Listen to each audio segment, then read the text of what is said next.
আসসালামু আলাইকুম। কিছু কথা আসলে না বললেই নয়। পরিমণি পরিমণি কতটা খারাপ, কতটা ভয়ঙ্কর সেটা প্রকাশ করেছে তার গৃহকর্মী এবং তার ম্যানেজার।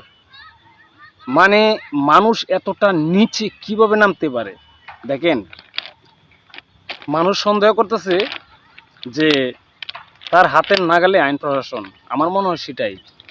তা না হলে কয়দিন পর পর এত আকাম কুকাম কইরা সে কিভাবে বেঁচে থাকে, সে এখনো কিভাবে মানে বাসায় থাকে, কেন জেলে নয়? সে কারণটা হচ্ছে কি, এরা সুন্দরী মেয়েরা তো, মানে কিছু লুচ্ছা আইন শৃঙ্খলা বাহিনীর লোক আছে যারা লুচ্চা, মানে কাইসা লুচ্চা। কারণ ওর লুচ্চারা তো বুঝছে নেই লুচ্চাদের কাজটা কি। ওইসব চরিত্রের কারণে এইসব মেয়েরা বেঁচে যায়, মানে কিছুই হয় না। কথা বলো না, আমার কথা কি আপনারা বুঝতে পারছেন?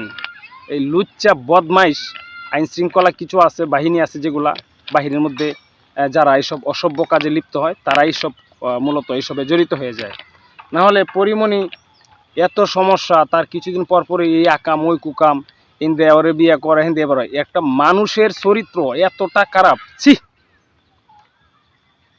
অথচ এরাই বেঁচে থাকে বুক ফুলিয়ে।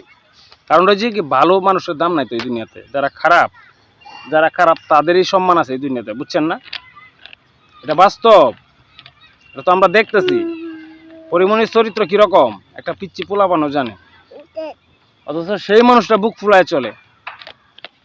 হ্যাঁ, গৃহকর্মীরা নির্যাতন করছে, দেখছেন এই যে রিপোর্ট বাড়িছে, এটা দেখুন 2 দিন পরে জামা ঝাপা শেষ। মানে এগুলা শেষ যদি হইতো এতদিন, কয়দিন পর পরে যে এত আকাম কুকাম এত ঝামেলা, কই তারা তো মানে জেলখানায় নেয়ই না।